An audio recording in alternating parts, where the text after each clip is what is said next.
things that have gotten through, and the message.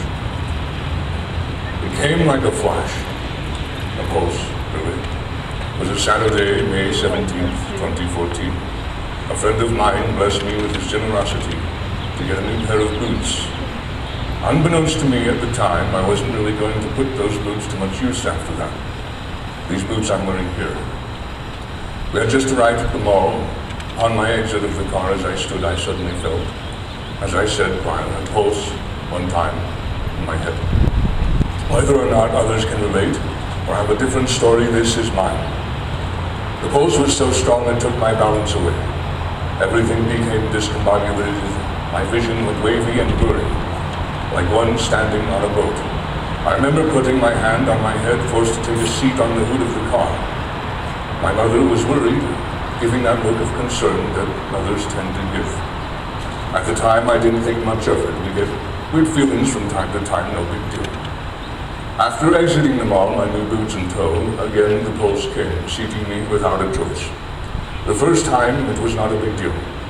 The second time, well, let's just say it had me a little worried. But other than that, I still did not put much thought into it.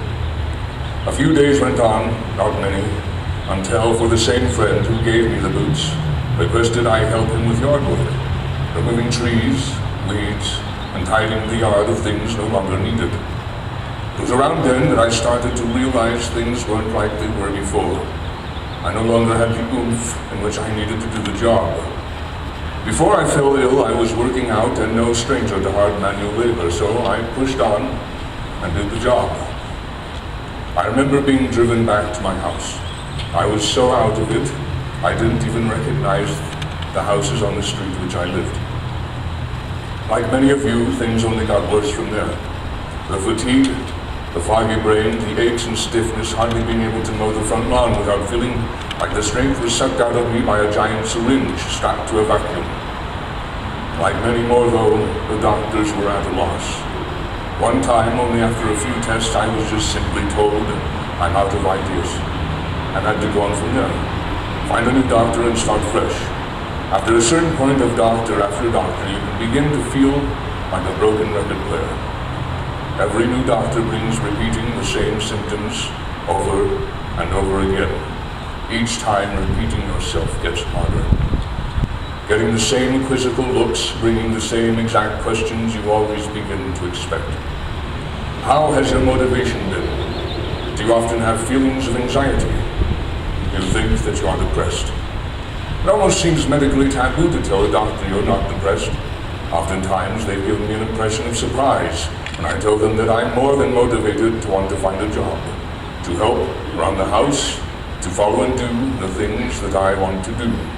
For me, that is writing, singing, playing piano, working out, helping my mother with the bills even, and voice acting. I completely refused to give up singing, even going so far as to have feeble attempts to sit at my computer and try to sing, uselessly breathing out my voice, only to find I have no gusto or vigor, only resulting in a fervent attempt to fail. Washing the dishes is an endeavor that seems quite impossible to me nowadays. In my boundless stubbornness, I decided one day to do all the dishes because I wanted to prove to myself I wasn't sick. I finished the job, and then spent an untold amount of time lying on the floor in front of the sink after my legs gave out. That is not an easy thing to confess.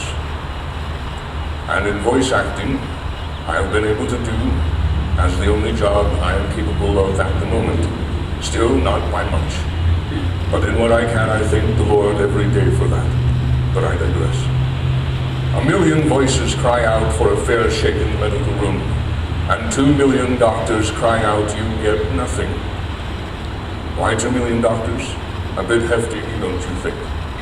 I ask you this then. Will each individual with ME/CFS come up here and claim they have been treated unfairly by only one doctor? Or will the result be telling you about many? I need not answer this myself, as the answer will only be made clear the more people come up and speak. I have not come up here to speak out against doctors themselves, no. There are doctors that care and take into consideration these things in which we suffer. But we are not here today to speak about the few doctors that do take us seriously, but the ones we wish to persuade. It's not real, it's fake. It's all in your head. You're not sick. How many have heard this? How many have told themselves this?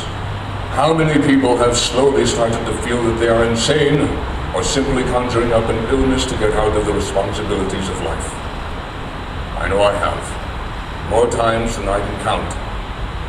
I have kept a resolve of having an optimistic inner voice, but many times that resolve has flickered. If it were not for my faith, the Lord my God, that resolve would have extinguished many years ago. And I will be honest with you all. I am not one who cries easily, but even in the 4 years I have been sick, I have wept. I'm not saying I had lost hope, but at times there was pain that had to be released. Am I depressed? Not at all.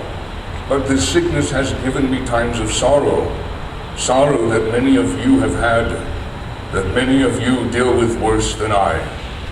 And in that, I have the utmost empathy for you. I was told to speak about my experience, and in this I think that I have. But more so, I wanted to express a unified voice rather than solely my own. Know that you are not alone. And before I close, I wanted to share something that has helped me through my time. And it is my hope that perhaps it can help you. And it is from Romans 5:3-5. And it says, not only that, but we rejoice in our sufferings, knowing that suffering produces endurance, and endurance produces character, and character produces hope. And hope does not put us to shame, because God's love has been poured into our hearts through the Holy Spirit who has been given to us.